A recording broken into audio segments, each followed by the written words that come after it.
$8 billion. Gone. Stolen from over 1 million customers by a man the world called the next Warren Buffett. On November 7, 2022, Sam Bankman-Fried posted 5 words on Twitter. FTX is fine. Assets are fine. 2 days later, his $32 billion cryptocurrency empire filed for bankruptcy. $8 billion in customer funds had vanished.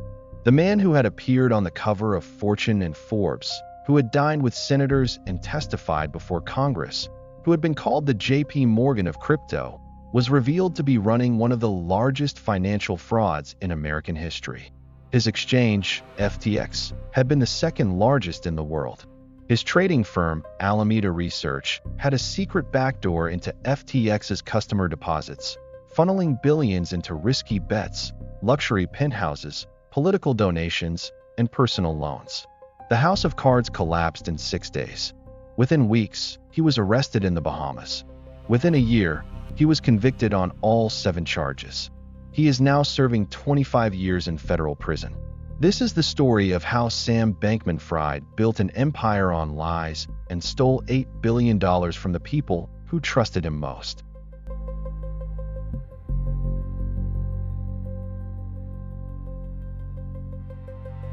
Sam Bankman-Fried was born in 1992 to 2 Stanford law professors. He grew up on campus, surrounded by intellect and privilege. He graduated from MIT in 2014 with a degree in physics and a minor in mathematics. After college, he joined Jane Street Capital, one of Wall Street's most elite quantitative trading firms. His superiors ranked him the best trader in his class. By his 3rd year, he was on track to earn a $1 million bonus. But Bankman-Fried had bigger plans. He had become a devoted follower of effective altruism, the philosophy that you should earn as much money as possible and then give it away to maximize human welfare. In September 2017, he left Jane Street. 2 months later, he co-founded Alameda Research, a crypto trading firm based in Berkeley, California. Alameda's first big move was exploiting the kimchi premium, an arbitrage opportunity where Bitcoin traded 25 to 50% higher on South Korean exchanges. At its peak, the firm was reportedly generating $25 million a day. By 2019, Bankman-Fried had enough capital and ambition to launch something bigger. He called it FTX.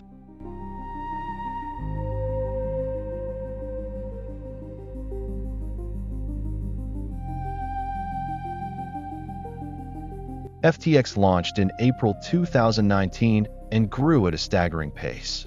Within 2 years, it was processing $16 billion in trades every day and handling 10% of all global cryptocurrency volume.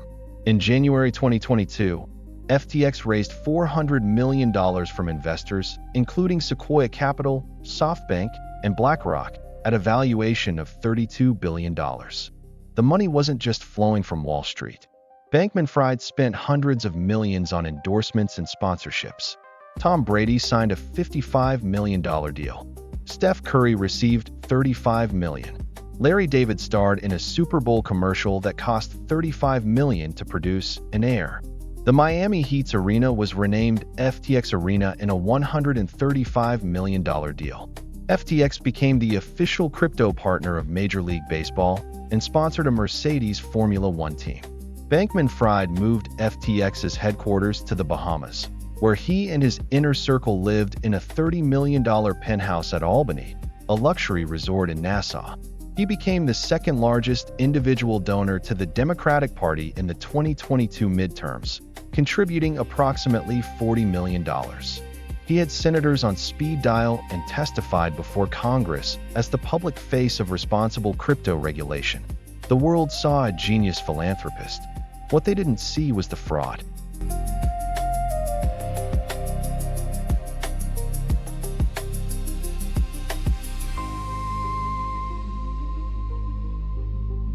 The fraud began almost immediately after FTX launched. Gary Wang, SBF's co-founder and chief technology officer, built a secret backdoor into FTX's code. It was labeled Allow Negative. This single line of code exempted Alameda Research from the exchange's automatic liquidation system. Every other customer on FTX was subject to margin requirements. If your account balance dropped too low, the system would automatically sell your positions. But Alameda could withdraw unlimited funds with no collateral and no risk checks. Through this backdoor, Alameda siphoned $8 billion in FTX customer deposits.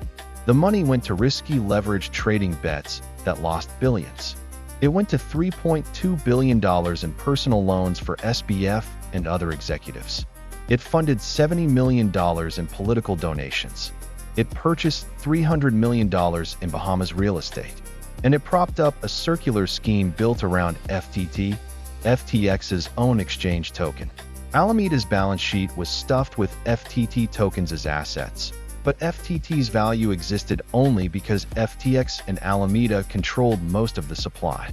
If anyone questioned the token's worth, the entire balance sheet would collapse. Caroline Ellison, who served as Alameda's CEO and was SBF's on-again, off-again girlfriend, later testified that she prepared fake balance sheets at his direction, hiding the customer fund borrowing from lenders. The fraud was systematic, deliberate, and massive.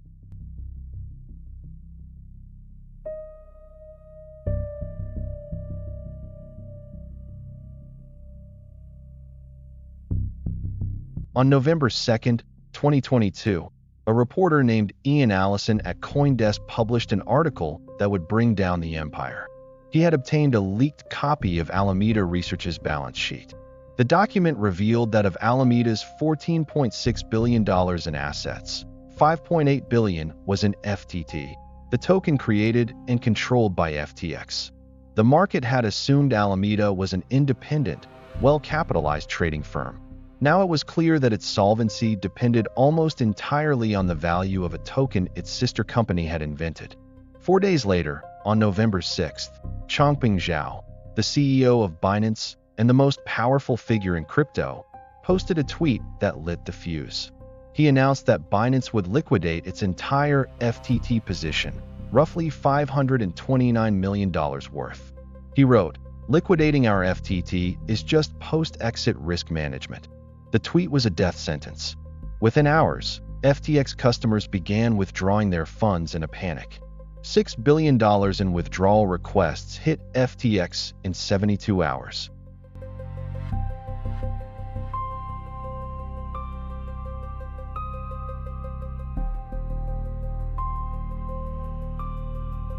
The collapse of FTX took 6 days. On November 6th, the bank run began after CZ's tweet. On November 7th, Bankman-Fried tweeted his now infamous words, "FTX is fine. Assets are fine." They were not.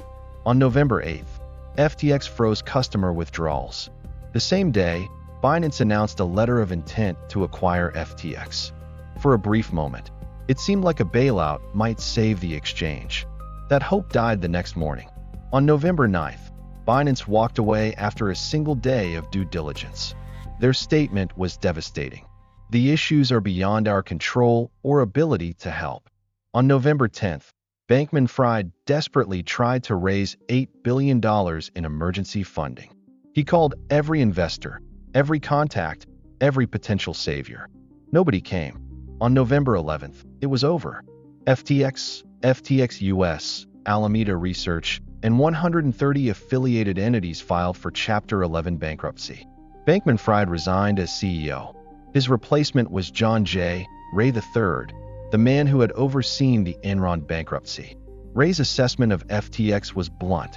He told Congress, "Never in my career have I seen such a complete failure of corporate controls and such a complete absence of trustworthy financial information." He found no real board of directors, no accurate accounting.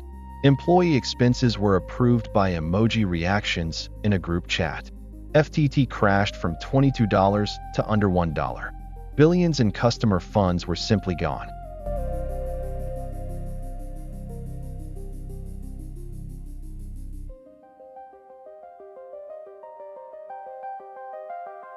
After resigning, Bankman-Fried stayed in the Bahamas and launched an extraordinary media blitz. He gave interviews, posted on Twitter, blogged, and appeared at conferences, all while insisting he was just a disorganized executive who had made mistakes. He told Andrew Ross Sorkin at the New York Times Dealbook Summit, "I didn't knowingly commingle funds."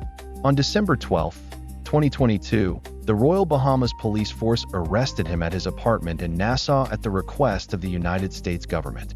The same day, U.S. Attorney Damian Williams of the Southern District of New York unsealed a 7-count indictment charging Bankman-Fried with wire fraud, securities fraud, commodities fraud, money laundering, and conspiracy. He was extradited to the United States on December 21st and released on $250 million bail, one of the largest in American history, secured by his parents' home in Palo Alto. But Bankman-Fried couldn't stay out of trouble. He contacted witnesses, shared a cooperating witness's private diary with a journalist, and used a VPN to access the internet in violation of his bail conditions. In August 2023, his bail was revoked. He was sent to the Metropolitan Detention Center in Brooklyn to await trial.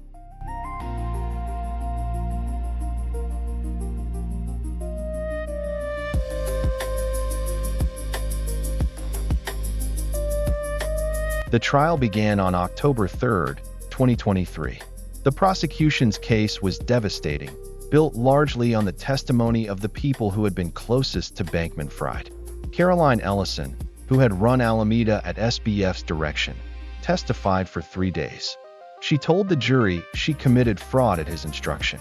She described preparing fraudulent balance sheets to deceive lenders.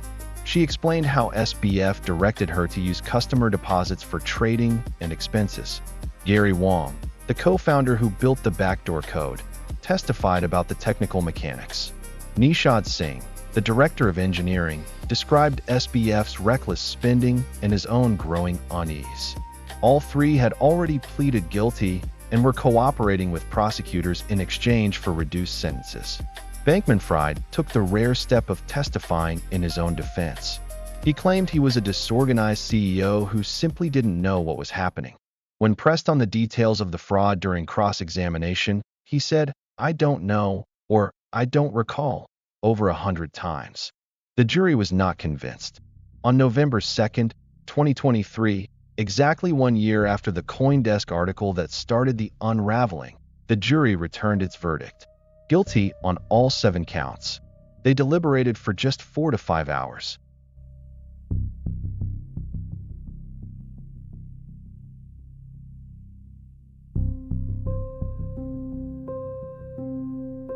On March 28, 2024, Judge Lewis Kaplan sentenced Sam Bankman-Fried to 25 years in federal prison.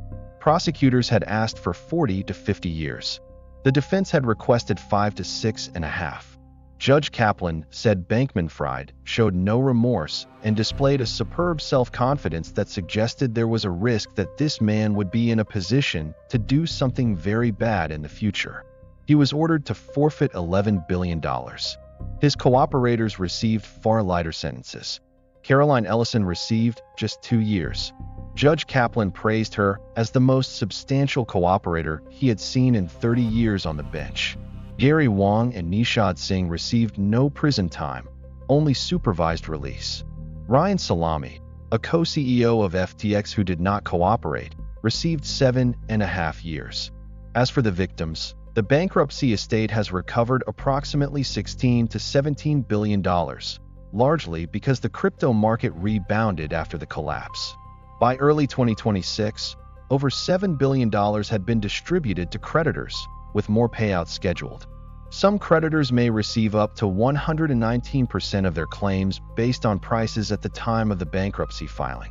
Sam Bankman-Fried is currently incarcerated at a low-security federal facility in Terminal Island, California. His earliest possible release date is approximately 2044. He has filed an appeal.